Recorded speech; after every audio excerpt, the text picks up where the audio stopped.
You okay? You need a minute? Cool. Okay.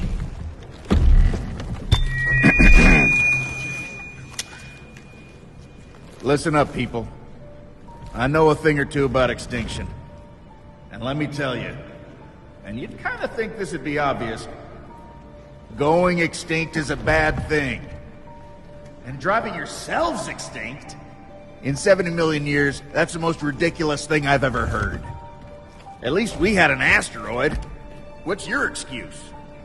You're headed for a climate disaster, and yet every year governments spend hundreds of billions of public funds on fossil fuel subsidies.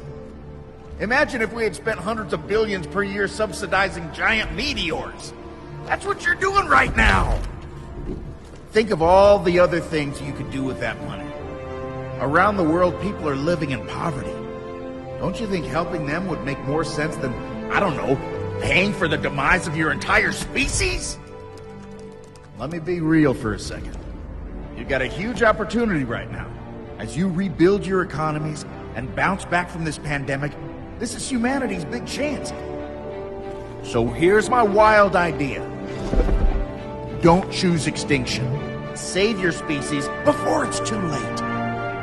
It's time for you humans to stop making excuses and start making changes. Thank you.